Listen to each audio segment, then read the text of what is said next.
पिछले एपिसोड में हमने देखा कि सृष्टि ठंड की वजह से कांप रही थी। कार्तिक सृष्टि के कांपते होठों को देखता है जो ठंड की वजह से कांप रहे थे। कार्तिक एसी का रिमोट उठाता है और एसी को बंद कर देता है। कार्तिक अपना चेहरा सृष्टि के चेहरे के करीब लेकर जाता है और उसके कान में धीरे से कहता है, तुम जो भी हो मुझे तुम्हारे कपड़े चेंज करने होंगे, लेकिन डोंट वरी, मैं तुम्हें देखूंगा नहीं। इतना बोलकर कार्तिक सृष्टि के गले से दुपट्टा हटा लेता है, फिर अपनी आंखें बंद कर लेता है। कार्तिक सृष्टि को उठाता है और अपने सीने से लगा लेता है। सृष्टि के सीने से लगते ही कार्तिक का दिल और भी जोरों से धड़कने लगता है। सृष्टि का हर एक टच कार्तिक को पागल कर रहा था। सृष्टि के गर्म सांसें कार्तिक को अपने गर्दन पर महसूस होती है। कार्तिक बड़ी ही मुश्किल से खुद को कंट्रोल करता है, क्योंकि कार्तिक धीरे धीरे अपना कंट्रोल खो रहा था। कार्तिक अपना हाथ सृष्टि के कमर के पीछे ले जाता है और फिर उसकी सूट की जिप को खोल देता है। फिर कार्तिक अपने दोनों हाथों से सृष्टि के कंधों पर लेकर जाता है और उसकी सूट को नीचे सरका देता है। कार्तिक वापस अपने हाथ सृष्टि के कमर पर रखता है और उसके सारे इनर कपड़े भी उतारता है। फिर कार्तिक सृष्टि को सीधा बेड पर लेटा देता है, अपने हाथ को सृष्टि के पेट पर रखता है और उसकी नाभि से होते हुए उसके पजामे को पकड़ता है और उसे भी उतारता है। कार्तिक सृष्टि को अच्छे से ब्लैंकेट से कवर कर देता है। फिर कार्तिक अपनी आंखें खोलता है। जब कार्तिक सृष्टि को देखता है तो वो देखता ही रह जाता है। वो अपने डिजायर को कंट्रोल नहीं कर पा रहा था। सृष्टि का सुंदर चेहरा, उसकी सुराहीदार गर्दन, उसकी कॉलर बोन और कंधे कार्तिक को जैसे पागल कर रहे थे। सृष्टि के दाहिने हाथ की कलाई पर एक महाकाल का टैटू बनाया हुआ था। उसके ठीक नीचे एक बहुत बड़ी तिल थी जो लगभग 54 के सिक्के जितना बड़ा था।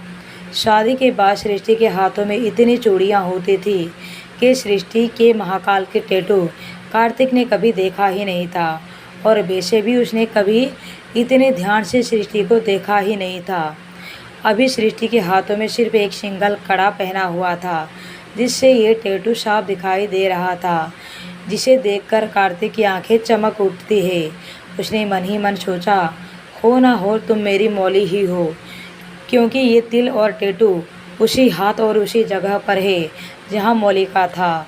इस वक्त सृष्टि ठंड से कांप रही थी और खुद में ही सिकुड़ने लगती है, जिसे देखकर कार्तिक अपनी शर्ट के बटन खोलता है और शर्ट को उतारकर सोफे पर फेंक देता है।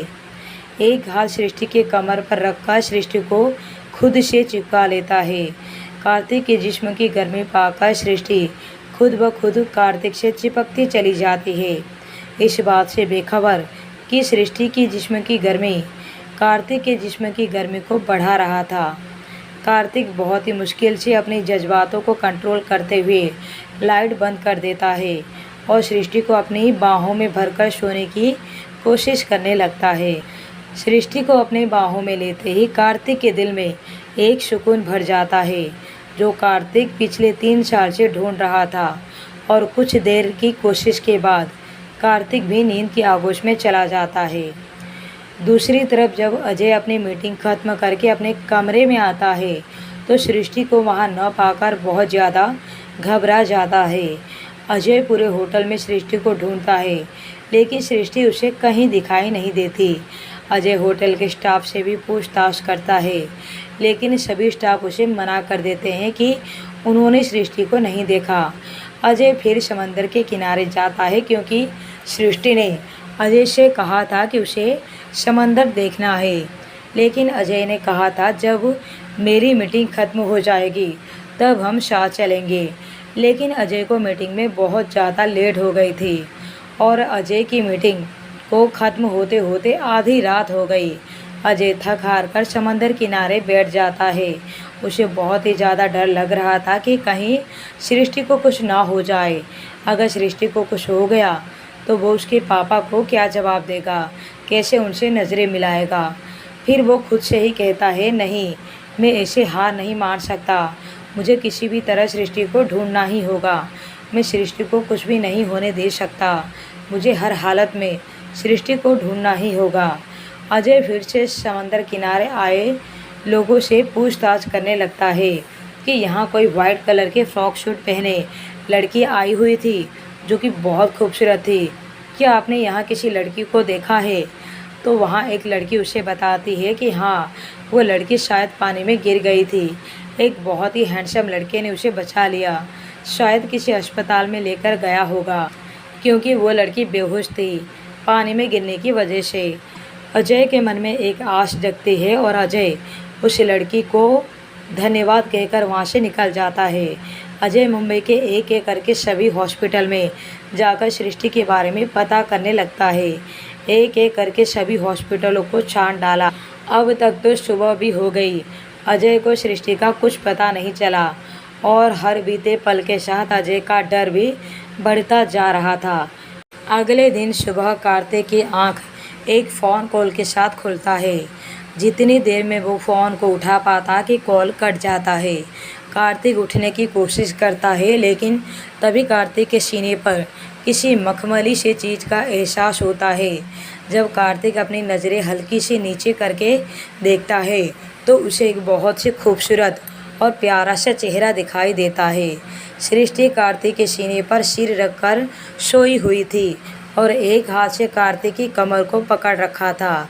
खिड़की से आती हल्की हल्की धूप सृष्टि के चेहरे पर पड़ रही थी, जिससे सृष्टि का चेहरा एक सुनहरी धूप की तरह चमक रहा था।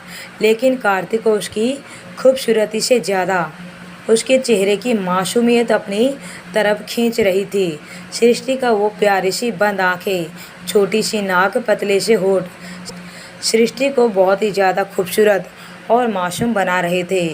सृष्टि का ये सादगी वाला लुक कार्तिक को अपना दीवाना बना चुकी थी। उसके चेहरे पर बालों की लट। कार्तिक अपने हाथों से उस लट को उसके कान के पीछे करता है और बहुत ही प्यार से उसके गाल पर हाथ रखता है और धीरे से उसके कान में कहता है, मैं जानता हूँ तुम मेरी ही मौली हो। मैं तो तुम्हें एक पल के लिए भी भूल नहीं पाया था, पर क्या तुम्हें भी मैं याद हूँ? कार्तिक के सांस सृष्टि के गाल पर पड़ रही थी तो सृष्टि किसी बच्चे की तरह कसमसाकर क्यूट सा चेहरा बनाती है और करवट लेकर सो जाती है। सृष्टि के इतने क्यूट सा चेहरा देखकर कार्तिक के चेहरे पर स्माइल आ जाती है। कार्तिक वापस से सृष्टि को अपनी बाहों में लेने जा ही रहा था कि तभी कार्तिक का फ़ोन दोबारा से बजता है। कार्तिक का गुस्सा बढ़ जाता है। उसने गुस्से से अपने हाथों की मुट्ठी को बंद करता है, फ़ोन उठाता है और फ़ोन उठाकर अपने बालकनी में चला जाता है। गुस्से में फ़ोन को पिक करके बोलता है, ऐसी कौन सी आफत आ गई जो बार बार फ़ोन कर रहे हो? क्या ज़िंदगी से मन भर गया है तुम्हारा? करण कार्तिक की गुस्से वाली आवाज़ को सुनकर डर जाता है। सर, कल जो फ़ॉरेन क्लाइंट के साथ आपकी मीटिंग हुई थी, आज उसकी फ़्लाइट 9 बजे की है। वो जाने से पहले आपके साथ एक मीटिंग करके जाना चाहता है, इसलिए मैं आपको फ़ोन कर रहा था। अगर आप कार्तिक ने गहरी सांस ली और बोलता है, ठीक है, मैं आधे घंटे में आ रहा हूँ। इतना बोलकर कार्तिक बिना करण की बात सुने फ़ोन काट देता है और देखता है सृष्टि बहुत ही आराम से सो रही थी। सृष्टि को देखकर कार्तिक का गुस्सा तो जिससे हवा हो जाता है। कार्तिक वॉशरूम में जाता है और जल्दी से तैयार होकर बाहर आता है। कार्तिक कमरे से बाहर जाने के लिए दरवाज़ा खोल ही रहा था, तभी वो रुक जाता है। वापस अपने कमरे में बेड पर सो रही सृष्टि के पास वापस आता है। कार्तिक एक पेपर लेता है, उसमें कुछ लिखता है और उस पेपर को टेबल पर रख देता है और फिर एक बार सृष्टि के मासूम चेहरे को देखता है और आगे झुककर सृष्टि के माथे पर एक बहुत ही प्यार से किस करता है। कार्तिक बहुत ही धीरे से सृष्टि से कहता है, मैं बहुत ही जल्द वापस आऊँगा मेरी जान। इतना बोलकर कार्तिक वहाँ से निकल जाता है। कार्तिक के जाने के बाद थोड़ी ही देर में सृष्टि की आंखें कशमशाकर खुलती है और जब वो अपनी आंखें खोलती है तो किसी अनजान के कमरे में खुद को पाकर बहुत ज़्यादा डर जाती है। सृष्टि एकदम से उठकर बैठ जाती है, तभी सृष्टि का ध्यान खुद पर जाता है। उसने धीरे से ब्लैंकेट को हटाकर देखा, उसके जिस्म पर एक भी कपड़ा नहीं था। सृष्टि की आंखों से आंसू बहने लगते हैं। सृष्टि पूरे कमरे में जब देखती है तो सोफे पर सृष्टि के कपड़े बहुत ही सलीके के साथ रखा हुआ था। सृष्टि जल्दी से बेड से खड़ी होती है, कपड़ों को लेकर वॉशरूम में चली जाती है और वॉशरूम में खुद को देखती है तो उसके जिस्म पर कोई भी निशान नहीं होते और ना ही सृष्टि को ऐसा कुछ महसूस होता है कि कल रात उसके साथ ऐसा कुछ हुआ होगा। सृष्टि समझ जाती है कि कल रात उसके साथ कुछ गलत नहीं हुआ। सृष्टि ने गहरी सांस ली, अपने कपड़े पहने और वॉशरूम से बाहर आई। जब वो बाहर आई तब उसकी नज़र अचानक से टेबल पर रखे हुए पेपर पर जाती है। वो इस पेपर को उठाकर पढ़ने लगती है। हाय, मैं जानता हूँ जब तुम सुबह उठोगी तो अपने जिस्म पर एक भी कपड़ा न पाकर बहुत ज़्यादा घबरा जाओगी। यकीन करो, मैंने तुम्हारे साथ कुछ नहीं किया। तुम रात को समंदर में गिर गई थी, मैं बस तुम्हें यहाँ उठाकर लाया हूँ क्योंकि तुम बेहोश हो गई थी। इसलिए मैं तुम्हें अपने साथ होटल रूम में लेकर आ गया था। मुझे नहीं पता था कि तुम कौन हो, तुम्हारे साथ यहाँ कौन आया हुआ है।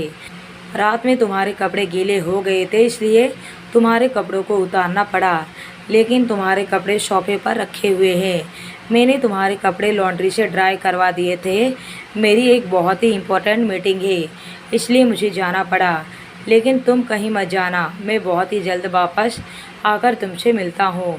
सृष्टि पेपर को पढ़कर एक गहरी सांस लेती है और टेबल पर रखा हुआ पेन उठाती है और उसके पीछे लिख देती है, मेरी मदद करने के लिए बहुत बहुत शुक्रिया, लेकिन मेरे अपने मुझे ढूंढ रहे होंगे, मेरे लिए परेशान हो रहे होंगे, मुझे जाना होगा।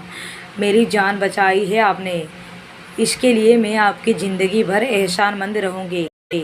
सृष्टि उस पेपर को उसी टेबल पर उसी जगह पर रख के कमरे से बाहर चली जाती है। दूसरी तरफ अजय थक हार कर होटल रूम में वापस आ रहा था, तभी उसे सृष्टि दिखाई देती है। सृष्टि को देखकर जैसे अजय की सांसों में सांस आई। वो जल्दी से सृष्टि के पास आता है और सृष्टि को अपने सीने से लगा लेता है। उसने सृष्टि को बहुत ही घबराते हुए पूछा, तुम ठीक तो हो ना? तुम्हें कुछ हुआ तो नहीं? तुम कहाँ चली गई थी? मैं रात भर पागलों की तरह तुम्हें ढूंढ रहा था। मैंने सारा हॉस्पिटल, सारी मुंबई शहर छान डाला, लेकिन तुम मुझे कहीं दिखाई नहीं दी। सृष्टि अजय को शांत करते हुए बोली, मैं ठीक हूँ। और फिर सृष्टि ने सारी बातें अजय को बता दी। अजय ने गहरी सांस लेते हुए उस इंसान का शुक्रिया अदा करता है और फिर अजय और सृष्टि कुछ ही देर में उस होटल से निकल जाते हैं। किसी को सुकून की तलाश थी, किसी को प्यार की। दो लोग करीब आए भी और मिल भी नहीं पाए। न जाने अभी कितनी दूरी का सफ़र तय करना बाकी था, पर कुछ भी हो एक दूसरे से मिलेंगे ज़रूर। कहानी पर यूं ही बने रहिए लव आफ्टर डिवोर्स पर।